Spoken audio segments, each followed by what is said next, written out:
연호는 한국콜마라는 대형 고객을 확보하고 한국콜마는 연호의 고객사 네트워크를 통해서 용해질 것으로 기대됩니다.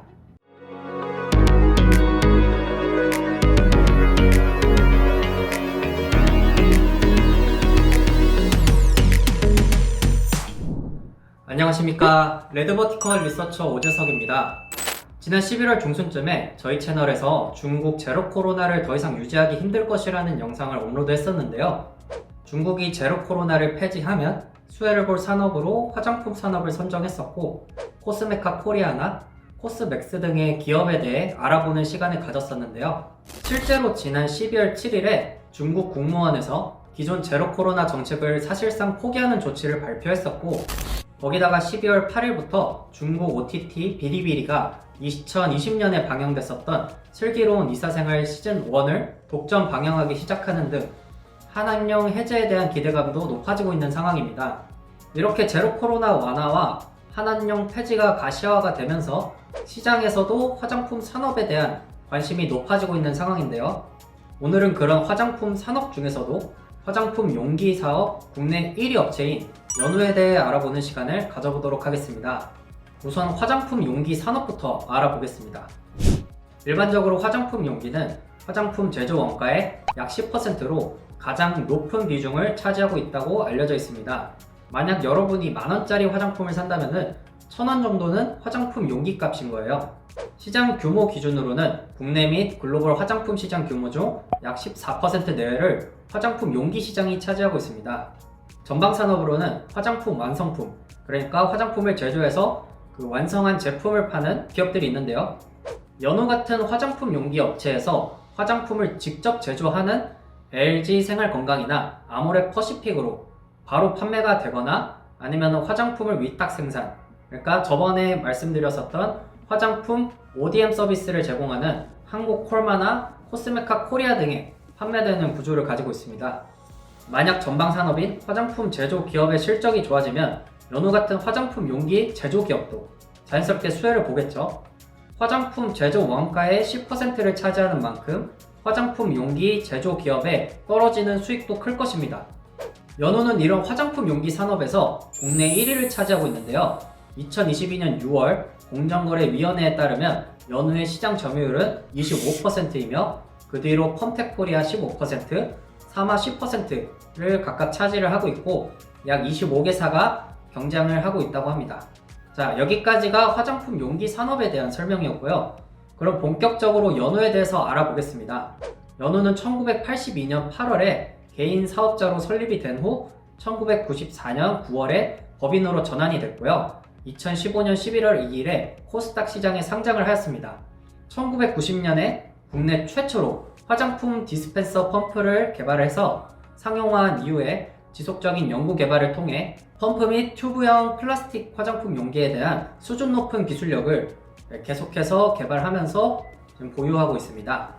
구체적으로는 특허권이 299건, 디자인이 491건, 상표가 12건 등으로 총 802건의 지적재산권을 보유하고 있으며 최근 대두가 되고 있는 ESG 경영 기조에 맞춰서 친환경 제품 개발에 박차를 가하고 있습니다. 최근 3분기 보고서를 확인하시면 연호 측에서 중요하다고 생각하고 기재한 대부분의 특허가 리필이 가능한 용기 아니면 플라스틱이나 스프링 등의 부품을 최대한 덜 쓰는 용기들에 관한 특허인 것을 확인하실 수 있어요. 이런 기술력을 바탕으로 연호는 플라스틱 사용률을 33에서 55%까지 낮추었다고 합니다. 연호의 본격적인 사업 시작이 디스펜서 펌프였던 것만큼 연호의 매출 비중의 상당수를 펌프류 용기가 차지하고 있습니다. 다음 그래프는 제품별 매출 추이인데요. 파란색 부분이 펌프류 매출 비중인데 한눈에 봐도 많아 보이죠? 파란색 부분 확인해 보시면은 70%에서 85% 정도를 차지하고 있는 것을 확인하실 수 있습니다.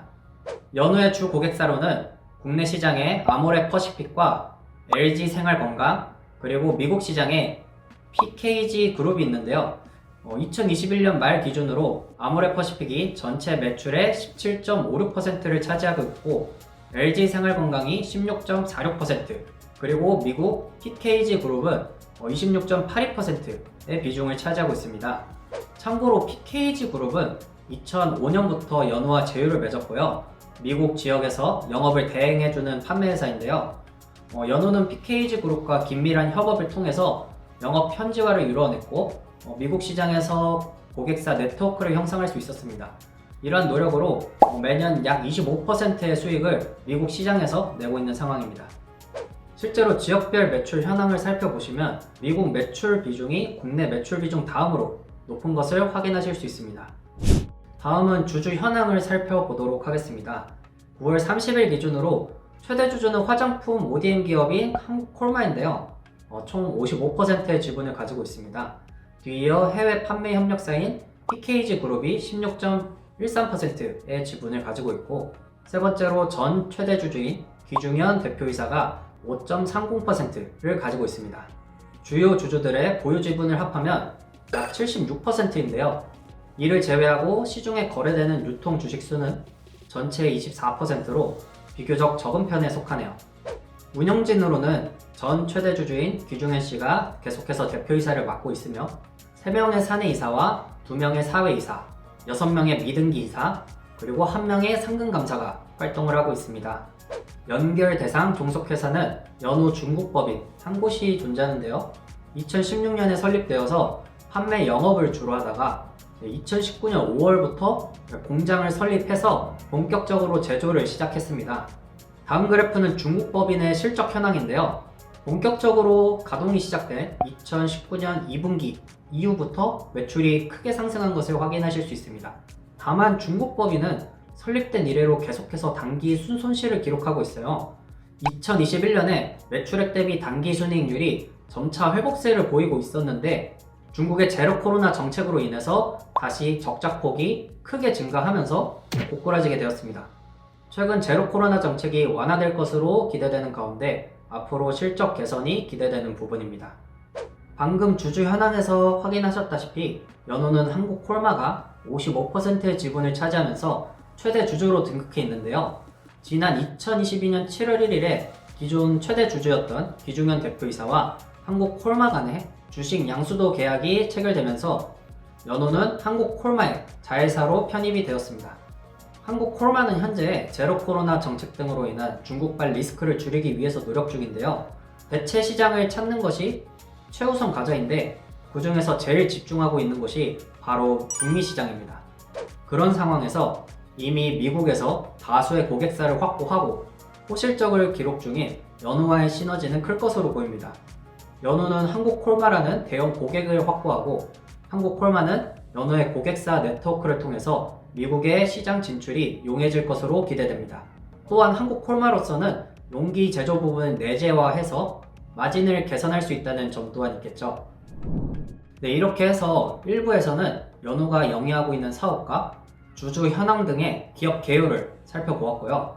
이어지는 2부에서 연우의 재무 현황과 리스크 요인에 대해 추가적으로 알아보도록 하겠습니다. 정보가 유익했다면 구독과 좋아요 부탁드리고요. 다음 시간에 찾아뵙도록 하겠습니다. 감사합니다.